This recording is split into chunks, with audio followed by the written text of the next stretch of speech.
You're in Santa Cruz, right? Yeah. Okay.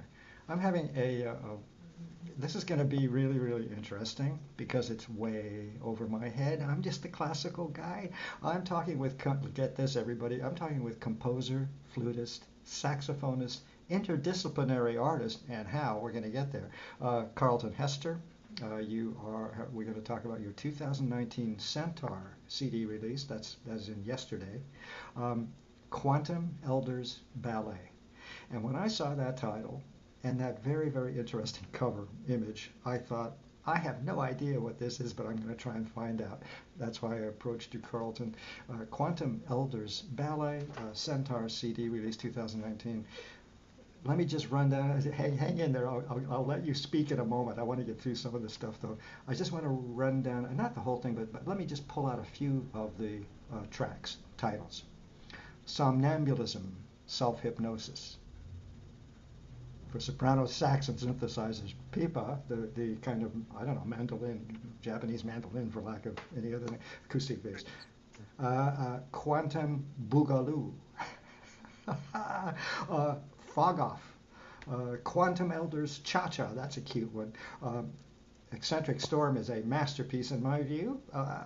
So, and anyway, everybody gives you an idea of these titles. This is, we're talking, what are we talking? We're talking free improvisatory jazz speak. Now it's your turn. Tell me what I've been listening to all afternoon. Well, it's a collaboration between premeditated composition and spontaneous composition. I'm trying to achieve equal proportions on this. I hadn't really done this before, this particular approach. I've done a lot of free improvisation. I've done a lot of premeditated compositions of all sorts. But to try to find a marriage between the two, it started off as trying to set myself up to just do solo on these backgrounds. But then, because it was in the summer, and I got asked to do a Centaur release, and my band wasn't together, and I didn't think they would do it. But then I called them; they could all do it. So then I decided, okay, well, let's just do everybody on it using the same stuff. So I kind of put all of the tracks together compositionally in a week. I had a week to pull all these together. And then I sent them to the players. And I was in Florida on vacation. I usually take a week off just to go and compose. And so when I got them all completed, I'd send them to the players one by one. And because everybody was kind of traveling all over the place, I said, okay, I'll set up some to be duets, some to be trios, and some to be quartets. And we'll mix it up according to everybody's preference and according to their availability. And so the next week we recorded. We had a few rehearsals, and we recorded it in the following week. And it was a different approach for our ensemble because, like I said, we've always used a lot of written music. On everything, we have a lot of free improvisation, but we also use a lot of written music to help pull the structures together, especially when I'm using electroacoustic kinds of settings. Yeah. And so they'll be able to then go in and out, and there'll be a lot of continuity for the audience and that kind of thing. And then sometimes just talking about free improvisation, I rarely do completely free improvisation because I'm heavy on orchestration and precision. And so I don't really often trust everybody to come in and do the right thing. But there has been a few occasions where we've done that, no talking. Well, one occasion of recorded music. We've done it in things that aren't recorded, but one instance where that came off that way. So this was kind of a different approach to have the background track, and the only thing is Fog Off that has any written part at all. Everything else is all free improvisation with everyone just listening to the track. Let me jump in just now and kind of bring everybody up to snuff a little bit. I'm speaking with Dr. Karlton Hester, as I mentioned, PhD composition, University of New York Graduate Center, professor of music at UC Santa Cruz, the Herbert Guzman Director of Jazz Studies at Cornell from 1990 to 2000. And I think I heard you say before I pushed record, but it blew my brains out a little bit, so I'm trying to put the fuses back in. Am I understanding that you began as a classicist and then moved into jazz? You realize that's exactly the opposite of everybody. Explain. Not really. not jazz players. Because I was thinking, you would have been a teen. I was thinking, your teen years, you were a sax player, playing in jazz bands and stuff, and then you go to college, and so I think you told me No, that. I didn't go that route. No, I Huh? was a flautist. I was a flautist. Well, I began as a vocalist as a little kid in an a cappella choir, and then and piano before that. I started piano when I was 4, and then I went to a cappella choir. Then I started flute, and I stayed with flute. I always wanted to play the saxophone, but because I'd had theory in the a cappella choir, they said, "Oh no, you should play a harder instrument. You can transfer from flute to saxophone." So that's what I did, and it was true. And so all the way through my undergraduate years, the only music that I studied formally was European. That was all that was available. That was the only music. But at home, all the time, I grew up with African American music, spirituals, jazz, blues. Oh, okay. There we go. Yeah. And on piano, before I started taking lessons, I was improvising on jazz, boogie woogie, and this kind of thing. It's a little taught, because my older sister played piano, and so that's why I started taking lessons from her piano teacher.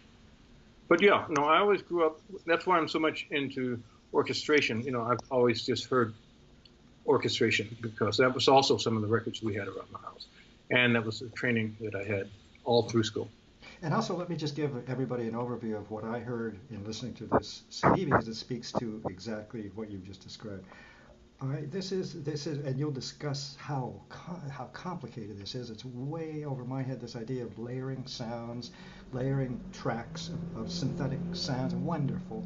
Somehow, this is where I'm getting at in terms of your sense of orchestration, orchestrating it all. When I listen to these tracks as free, in terms of free improvisation, you do wonderful sax solos and your other colleagues, but there's this structure in place, and that's what I want you to talk about right now. Even how you begin to assemble these tracks, but bottom line, everything is so ordered and clean and intelligent and makes such perfect sense. Bam! No wonder. Well, it's exactly what you said. It's that I wanted the orchestration to sound just as free as the improvisation that was going to go with it. And I wanted the improvisation that was going to go with it to be just as structured as orchestration that was fixed. I wanted it to be, a marriage of like I tell my students, there shouldn't be any difference between spontaneous and premeditated composition. The requirements should be exactly the same in terms of, the way things are structured. Whether you're talking about melody, rhythm, harmony, form, whether you're talking about something that's beautiful or something that's interesting, there's the same requirement. For me, it's exactly the same requirement, because I grew up with both traditions. So to me, there's no excuses for one or the other, not just doing exactly what you intend for it to do, even when you share responsibilities of composing. And so I try to put enough elements there to where everyone can be free, but they still have a very good sense of what I intend in terms of the overall structure. Wow. To make it, balanced. Yeah, that is so intelligent. I can't believe it. And that's exactly what I heard. And we spoke a little bit off camera. I'm a classical guy, but I love this idea of free improvisation. I love the idea of people sitting down in a studio and just improvising, that are experienced, that know structure, that are, nevertheless it's improvised. I love that stuff. You never know what's going to come out. In your case, things are much more, and correct me if I'm wrong, but are so much better structured, so much more clearly structured. It's not better, but clearly structured. And there are all the freedoms. Yeah, am I talking this to death? But that's what impressed me right away. That was just, everything made wonderful sound sense, and that's what you're constructing. No, I think you're on target, and I think that it comes from an evolution of a lot of things. I couldn't have done this unless I had played with the players that are on the ensemble very intimately. And the bass player I've played with for the last 10 years, we've done a lot of good things. And he's the only one that on all the recordings where we've done just completely free improvisation before in the past. And then the pianist I've been playing with for the last 5 or 6 years. Give me her name again, Motoko Honda. Motoko Honda, yeah. Mm-hmm. And she's also, her credits include a pianist and sound artist. I find that fascinating. We have that in common, yeah. And then Wingxiang Gail is one of my composition students. And so so we've worked very, very closely on related things. So she's trying to take her pipa. She's also a pianist, but she's trying to take her pipa into a different realm of music, coming from a very traditional Chinese approach to. And help us all out a little bit. That's, to me, it looks kind of like a lute. What? Yeah. Give me a little explanation. What is it? 6-string? More? What? Any idea? Yeah. Yeah. I think 6-string. No, 4-string. It's 4-string. Yeah. But it's very closely related, to that whole family, the oud, the lute, etc. Exactly. Yeah. But in the end, you are the final arbiter of what each of these tracks becomes and sounds like. Yeah? You do some editing or what? No. Oh, damn. No. Okay. Oh, zero. Explain. No. So everything happens. Like I said, we rehearsed first. I rehearsed duets. I rehearsed trios, and then a couple of things quartet. But after those rehearsals, when we hit the studio, there's no editing. We go straight at it.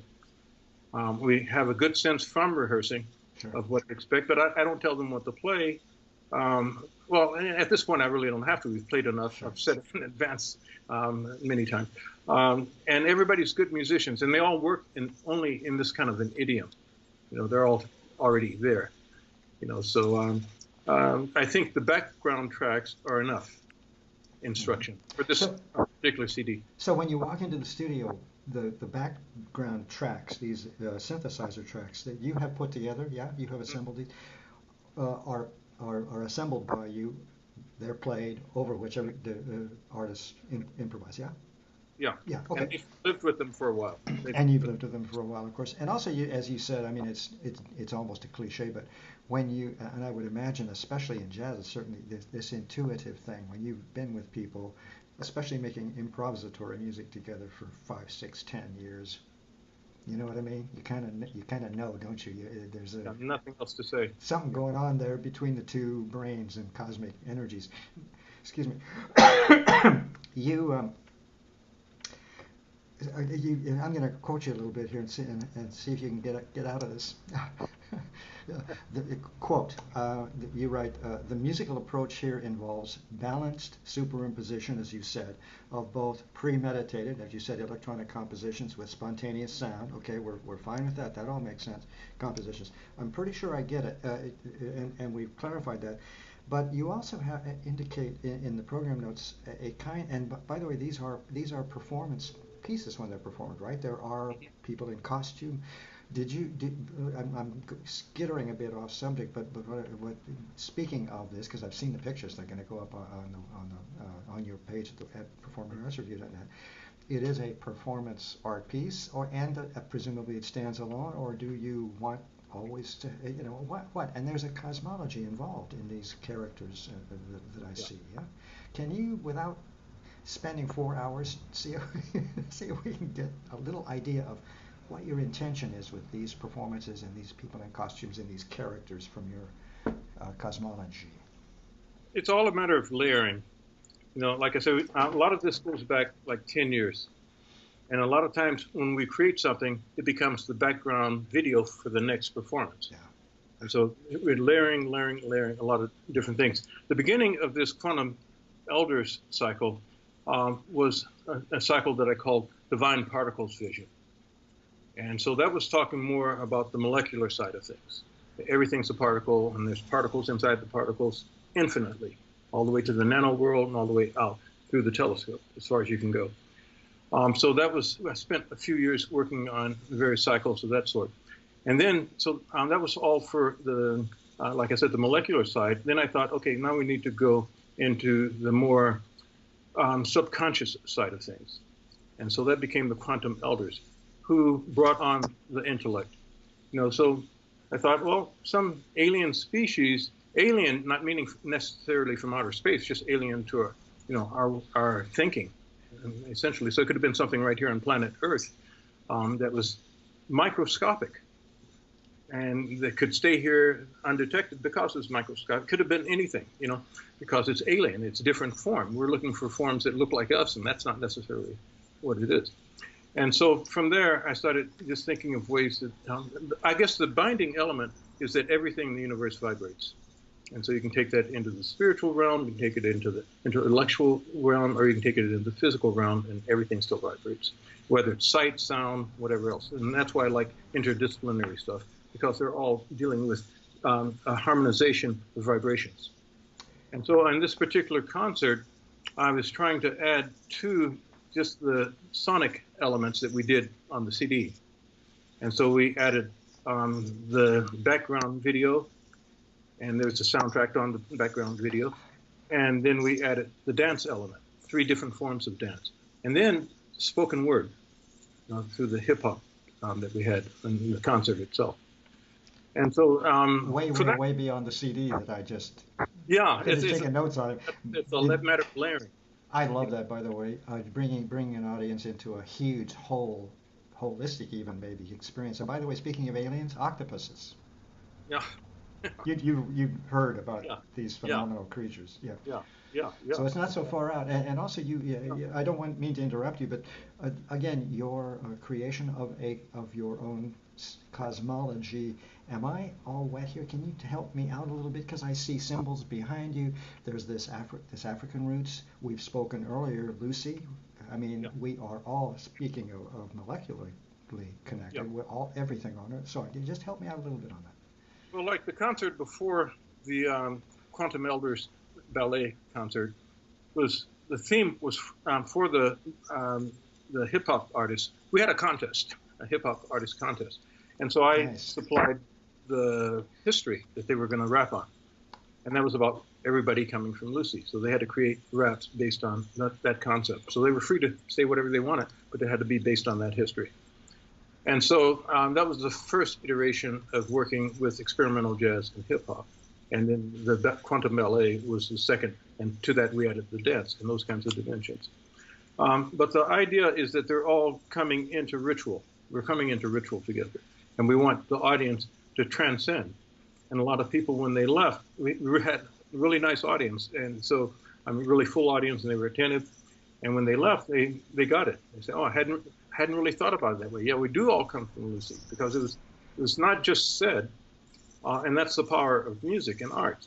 It was not just said, it went into deep levels of understanding that were kind of, it allowed you to transcend, the kind of everyday thinking and politics and this kind of thing, and just kind of sort of get lost for an hour in the music and the visuals and this kind of thing, and just get that message into deep levels. And so that was speaking of somnambulism, self-hypnosis, for example, the first track on the CD. Well, I think you've succeeded, because you certainly had me spellbound. And again, I love that we have come to understand this idea of how structured you are. You must be a monster of a theory and composition teacher for detail and structure. Yeah, well, like when I first finished undergrad school, I started building kind of my own compositional vocabulary, and I've written a book that I use in my classes called Exploratory Musicism. I saw that. What the blazes is that? It just talks about all the interconnectedness of all music. To me, I teach composition, all styles, and to me, it's all the same. Music's music. It's just that sometimes you approach it by writing it down. Sometimes you approach it from memory. All cultures I'm talking about, all different cultures, different approaches to music. But in the final analysis, when you evaluate it, there are more things in common than there are that separate them, from my perspective, if you look broadly enough. And that's why not only do I try to look at different ways of approaching music and different vocabularies, I try to look at different cultures. That's why I use the pipa. Other situations, I use other kinds of lutes and things, other kinds of horns, like the piri from Korea. Has been on some concerts. It's always, I travel around the world and play. It's universal language, so it's very easy. And any situation that I get into, we're able to communicate pretty rapidly. Especially the old world cultures, like that of the pipa, because they had a lot of the same kind of freedoms that you hear on the CD. That's why Wengxiang had no problem playing. She pretty much plays in a traditional style a lot of the times of the pipa, and it fits right in, because those styles were very fluid. They were very open. They're very improvisational. And just speaking of styles and structures, I couldn't help but think because these tracks can be very, very complex. There's a lot of stuff going. There are, I think, at least from what I heard, the tiniest little jokes. Even I heard little beep beeps and stuff. Yeah. I mean, it's just a huge, dense tapestry Yeah. throughout all these. Some, as I mentioned or we discussed, some of the tracks are just playing, wonderful club music stuff. I mean, great. And some are extremely complex. I wanted to ask, this kind of reminds me of modern choreographers Mm. who have, there's this style where they sneak 8,000 tiny moves, Mm-hmm. into an 8-minute piece because they know that the brain picks up on all of it. Are you confident that the brain is picking up on all of these layers? I am. Mm-hmm. What do you think? Yeah, that's exactly right. I think, and I tell my composition students that the brain doesn't work on tonal harmony or this, that, or the other, modal harmony or this kind of thing, or serialism, this kind of thing. The brain works on logic. And if there's integrity to every single layer that you put in there, the brain will pick up on that. And they'll like it, and they won't know why they like it, can't explain why they like it, but they know it works because it's just a factor of observing nature. Nature is always polydimensional, always. Whether it's a desert, forest, whatever, it's always underwater, above water, sky, it's always polydimensional. Many, many, many layers. And so that's kind of my inspiration for everything. And the next representation of human representation that I had of that was from African music. It's always polyrhythmic, many poly this, poly that. Even the timbre of notes, which goes into the timbre of the things that you're listening to electronically, always has to be polydimensional. Many, many overtones to every single sound. And so that's pretty much what's doing here. Because it's funny because we have a lot of electronic composition here at UCSC, and the students and everybody's always, oh, look, how do you get those sounds? What do you use? And those sounds I never heard. How do you do that? It's just orchestral sounds. Everything's just orchestral sounds. Because sine wave, sawtooth, they're all just sounds. So it doesn't matter what you get the source from. It's just how you recombine it with other sounds to create music. It's, again, like painting you're talking about or anything else. You just Composition, really composition. Composition is composition. Composition is composition. Composition of a rose, of a fish, whatever. How we're doing pretty good. I think what I'd like to do, just to kind of give you an opportunity to help viewers understand a little bit some of the pieces. I have made some. I do my usual multiple stars after things. And let's and we'll just kind of pick around a little bit.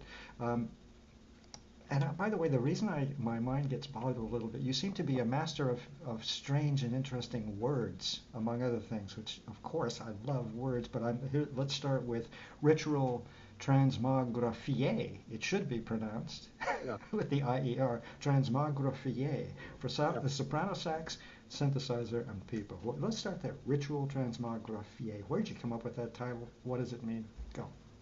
Okay, so like in the beginning, we start in the surrealistic world of the mind. So we're sleepwalking, and then as we're sleepwalking, we want to hypnotize ourselves so we have some control in that world. But it's all working through kind of humanistic kind of realms and domains. But by the time we get to that piece, we've come to fog off right before that. So in other words, there's a real, excuse me for interrupting, but there's a real progression. Oh yeah. So this is a complete work of art. They all connect, yeah. Because as you described it, I thought, well, that's the first track that you were describing. Somnambulism. Oh, so sorry. Why don't you? Maybe we'd better start the narrative at the beginning. Can you give us an overview of this narrative? That now that I realize that these tracks are. Yeah, I can give you a quick overview. Yeah. So with the first one, like I said, we're just getting into the surrealistic world as a way to enter into the realm of the quantum elders. And then, and it, like I mentioned to you before we went online, it relates to a lot of things that I've learned from studying Egyptian mysteries and their movement from this world into the netherworld. And so this was a consciousness kind of movement. And then after that, we talk about what happens when you start on this journey. That's netherworld contemplation. Yeah. And so Interesting. you're on this trip now, and so you start contemplating the things that are going on in that trip. And then the quantum boogaloo is that now you relax and you kind of dance in there because this is a ballet. So you have a dance Hmm. that kind of sums up the journey and so forth. But then we kind of take a movement back and fog off. Fog off brings us back to kind of like the waking world. And so we Where'd wake you up. come up with that title, Fog Off? That's a secret I can't reveal. Ah, but that's cool. But it's about going forward and backward. If you look at the word, you can go forward and backward. Yeah, that's something or other. I can't remember. You know what I Yeah. mean? Like where you the piece None, begin ends. none. Anyway. Okay, so we've got secret pieces. Yeah, go ahead Okay. So with this then narrative. we start the second half. So that's the first four pieces.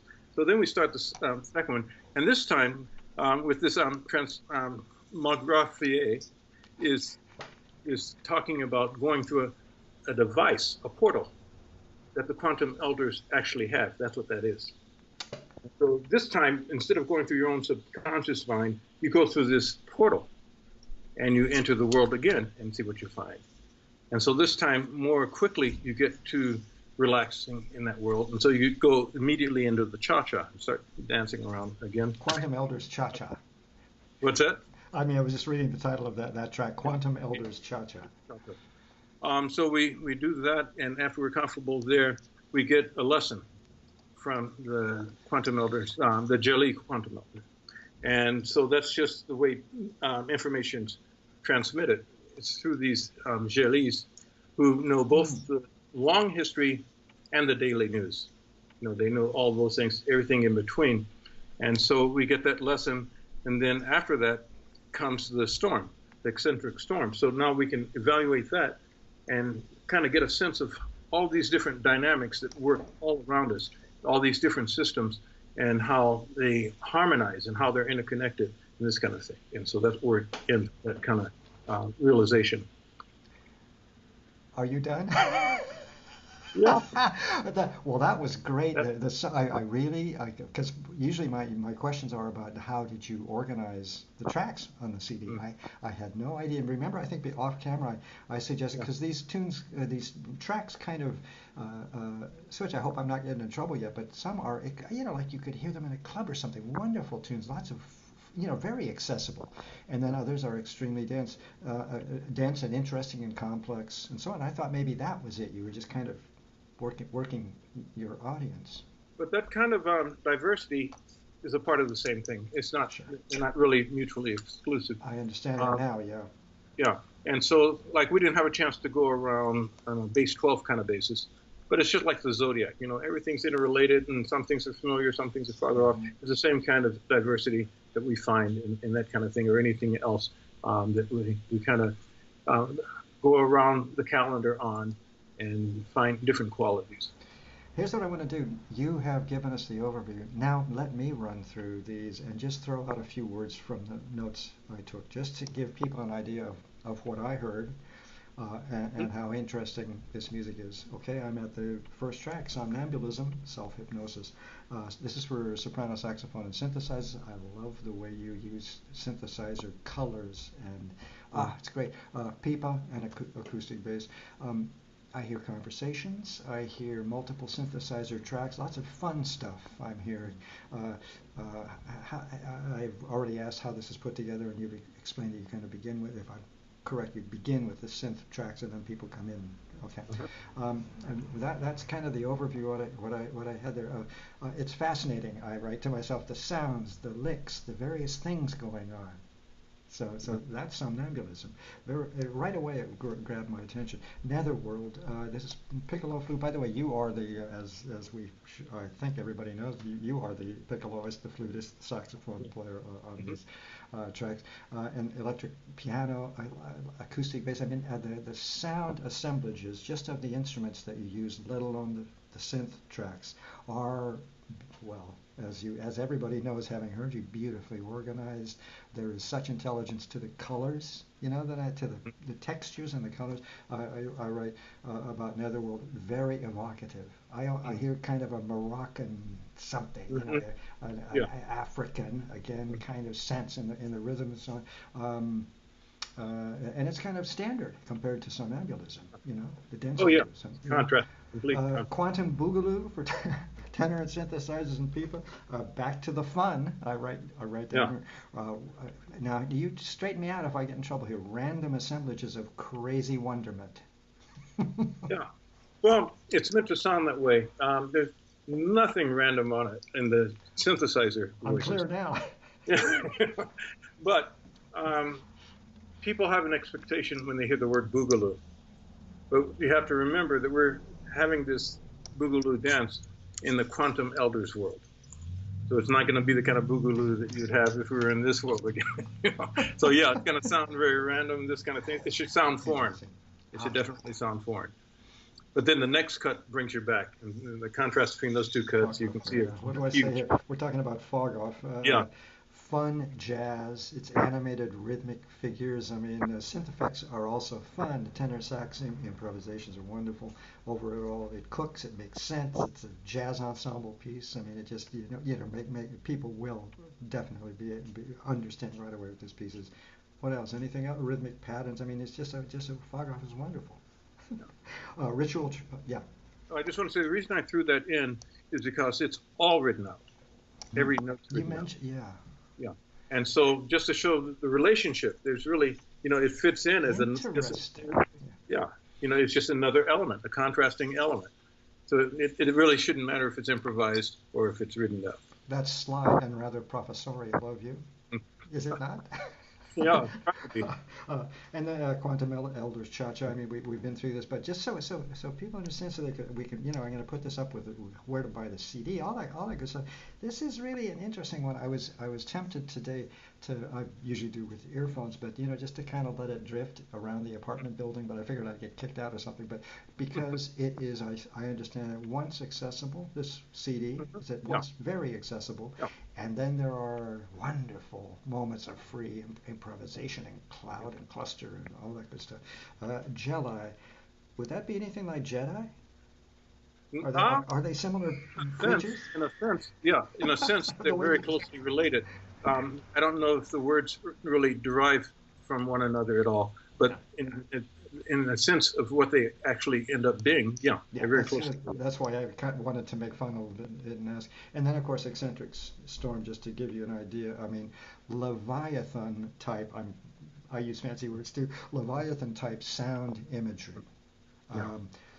I hear wonderful sound. Here I'm going to get in trouble, but almost like it's so vivid, pigs rutting almost. You know what I mean? That kind of sound. Yeah. I'm sure I hear it that way and others hear it differently, but a kind of wonderful pigs rutting, for lack of other description. Sound, cello, flute, ocean wave sounds. I mean, I hear the whole of Earth pulsing in this piece. Eccentric Storm. It's for flute, glissando flute. Now, what's that? Glissando flute is something invented by Robert Dick. I don't know if you know the flutist Robert Dick. The name, now that you mention him as a flutist. So what is it? He invented it a few years ago, and so I know him, and so I picked it up. And it allows you to play seamlessly glissandos. The head joint moves like a trombone slide.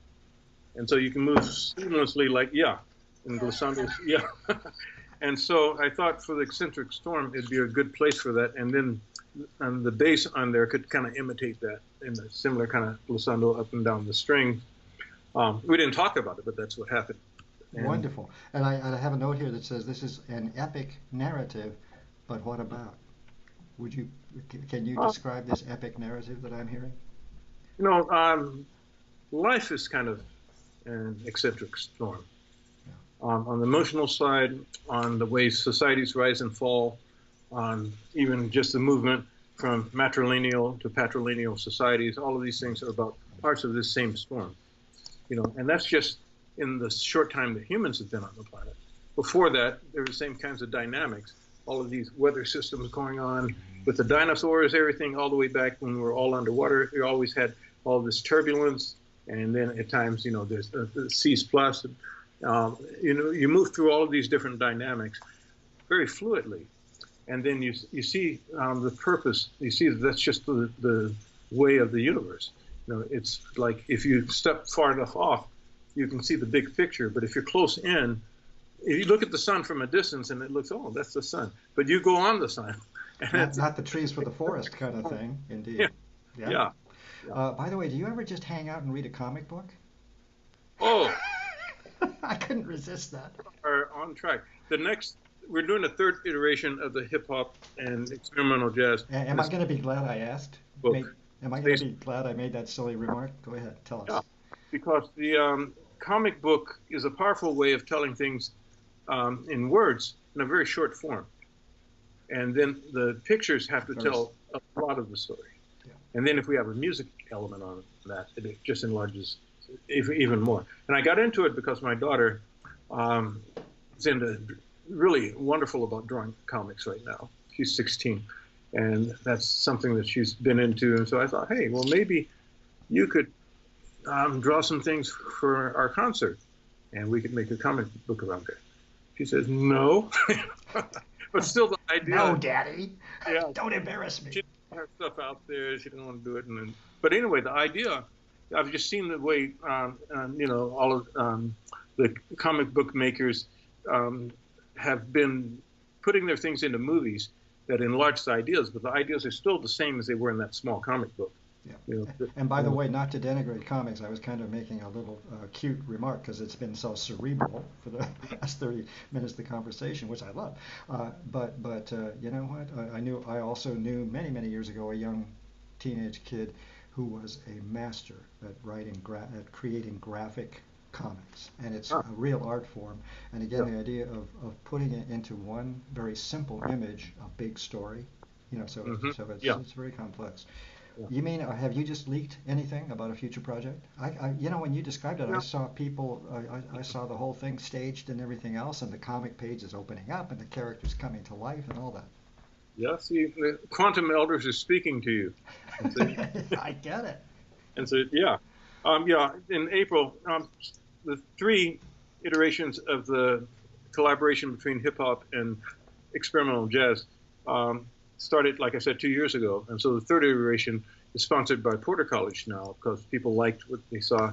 And we're going to do that in April. We have a festival here that's called April in Santa Cruz. It's a festival of new music. And so it's a month-long festival. And each week we have something different. This year I'm curating the whole thing. And so the first week is going to be about solo compositions.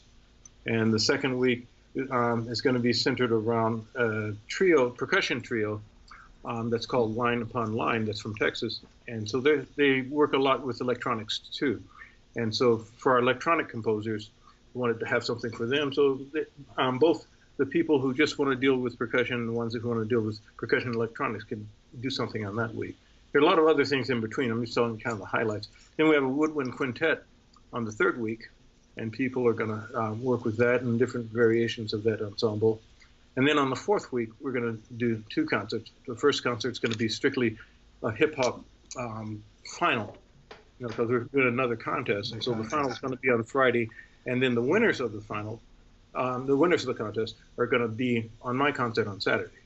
So they'll have to jump right into it, and they'll have to use my composition as their background rather than their own.